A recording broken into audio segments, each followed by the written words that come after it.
के बाद अब 3 दिन के बाद गुरु पूर्णिमा होगी। बढ़िया। गुरु व्यक्ति नहीं समझना, गुरु को व्यक्ति नहीं समझना, मूर्खता हो जाएगी। गुरु सत्य है, गुरु तत्व है, गुरु ब्रह्म है। गुरु व्यक्ति नहीं, गुरु शक्ति है, प्रकृति है, जो जीव जगत ब्रह्मांड में व्याप्त वो सत्ता है। ठीक है ना? वो तुम्हारे अंदर भी है, वो इस जीव जगत ब्रह्मांड में व्याप्त है। इस बार की गुरु पूर्णिमा जो है बहुत उमंग उत्साह के साथ यूं समझना कि पूरे ब्रह्मांड में यदि तुम देखोगे तो एक तो गुरु के स्वरूप में जब तुम ऐसे देखोगे तो ये मार्गदर्शक के रूप में, जब तुम मुझे ऐसे देखोगे तो ये गुरु का स्वरूप क्या है? मार्गदर्शक है। हम तुम्हें मार्ग का बोध करेंगे। लेकिन एक गुरु का भी स्वरूप है जो पूरे ब्रह्मांड में कहीं नहीं मिलेगा, सिर्फ इस धरा पर ही मिलेगा, जिसको धरती बोलते, जिसको माँ बोलते, और जिस धरा के लिए उसका अवतार होता है। समूचे ब्रह्मांड में मैंने देखा वो कहीं नहीं मिलता है। वो गुरु का, गोविंद का वो स्वरूप केवल और केवल धरती पर मिलता है, और वही जीवंतता का आधार है। हम बड़ी सहजता से उनको पेड़ों में और वृक्षों में देखते हैं। हम उसको पेड़ कहते, वृक्ष देखते, लेकिन जब तुम अब उन पेड़ों को, वृक्षों को देखना तो तुम्हें गुरु और गोविंद ठीक वैसे ही ध्यान आए जैसे मठ और मंदिर में यदि मूर्ति का दर्शन होता है तो तुम्हें परमात्मा का एहसास होता है। वैसे इन पेड़ों को, वृक्षों को गुरु गोविंद का स्वरूप जानना। वृक्ष ही प्रत्यक्ष है, वो मेरा ही स्वरूप है। ये आदेश मानना, ये आदेश है, वृक्ष को ही प्रत्यक्ष मेरा स्वरूप तुम जानना। अब गुरु पूर्णिमा है, अब इस स्वरूप में हम नहीं रहेंगे, है ना?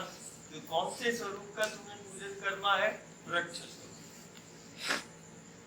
वृक्ष को ही प्रत्यक्ष जानकर तुम गुरु का वंदन करना, गुरु का पूजन करना। वो उसी स्वरूप में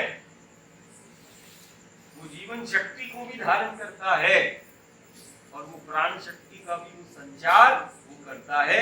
बोले कौन सा स्वरूप है परमात्मा का, ईश्वर का, गुरु का, गोविंद का, जो जीवन शक्ति को धारण करता है और जो प्राण शक्ति का संचार करता है? वो परमात्मा ईश्वर का कौन सा स्वरूप है? बोले परमात्मा ईश्वर का, गुरु का, गोविंद का वो वृक्ष वृक्ष स्वरूप में वो जीवन शक्ति को धारण करता है और प्राण शक्ति का संचार करता है। और जब मैं तुम्हारे बीच में ऐसे आता हूँ तो गुरु गोविंद कहता है मार्गदर्शक कहता हूँ, मैं राह को बताता हूँ, है ना? कुछ इस महापरिवर्तन काल में हम तुम्हारे से ऐसे करीबन 1100 से 1300 किलोमीटर की दूरी पर हम रहेंगे किसी गुफा में अज्ञात। ठीक है ना? जो हम निकलेंगे हम कल या सुबह, और हमें उस गुफा में प्रवेश करना है। वो गुफा इधर से 1100 से 1300 किलोमीटर की दूरी पर है। इसीलिए आसन पर गुरु पूर्णिमा में जैसा भी जो प्रसादी और पूजन होता है वो परिवार यहाँ सामूहिक रूप से, और जैसे गणपति में घर घर में गणपति बाजार से लेके मूर्ति को लेके तुम अपने घर में स्थापित करते हो, वैसे ही घर घर में वो देव स्वरूप वृक्षों को तुम स्थापित कर लेना।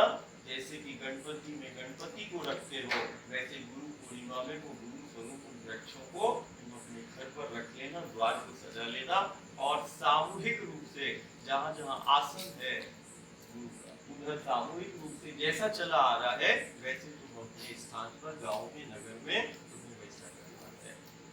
हम निश्चित काल के बाद उस गुफा से बाहर हम जैसे ही आएंगे इन तुम्हें हम मिलते हैं। ठीक है ना? इसीलिए बड़ी उमंग उत्साह के साथ तुम्हें वृक्षों में, पेड़ों में देखना है, और उन पेड़ों में, वृक्षों में तुम्हें जीवंतता का एहसास होगा। और जब तुम आसन पर सार्वजनिक रूप से ऐसे सत्य का स्मरण करोगे तो हमारा वचन है जो गुरु पूर्णिमा की रात्रि का चांद होगा और जो आसन से तू देखेगा तो चांद में तुझे अपनी विभूति परमात्मा की इष्ट की झलक आएगी। यदि वो सत्य होगा तो वो सूर्य भी बताएगा और वो ये चंद्र भी तेरे गुरु की झलक दिखाएगा।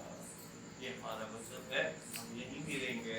लेकिन जब तुम ऐसे बैठोगे और जब संधि काल करोगे तो ऐसे चंद्र का दर्शन होगा। देखो इधर से, तो उधर से नहीं देखना, जैसे उधर पूरा से प्रणाम करो और इस तरफ आसन के इस तरफ आ जाता है। इधर देखो, इधर खड़े हो जाओ, इस तरफ आओ, है ना। इस तरफ से देखोगे ना तो वो इधर से दर्शन करना है उस रात्रि विशाल कहाँ से करोगे? इधर इसी परिसर से, वो परिसर में मातृशक्ति हो जाएगी, लेकिन ये परिसर जो है थोड़ा थोड़ा, यदि ज्यादा संख्या हो तो थोड़ा थोड़ा, लेकिन गुना का ताप हो, है ना, और गुरु का साथ हो, और ऐसा चंद्र दर्शन को मध्य रात्रि में होगा इधर, है ना। और इस चंद्र दर्शन को जब गुरु पूर्णिमा की रात में तुम पूरा देखोगे, जो एकादशी का तुम देख रहे, जब तुम पूर्णिमा का चांद पूरा यहाँ से मध्य रात्रि में देखोगे तो निश्चित मान के तुम्हारा गुरु, तुम्हारा इष्ट, तुम्हारा भगवान तुम्हें एहसास कराएगा उपस्थिति का, हम तुम्हारे साथ हैं, है ना।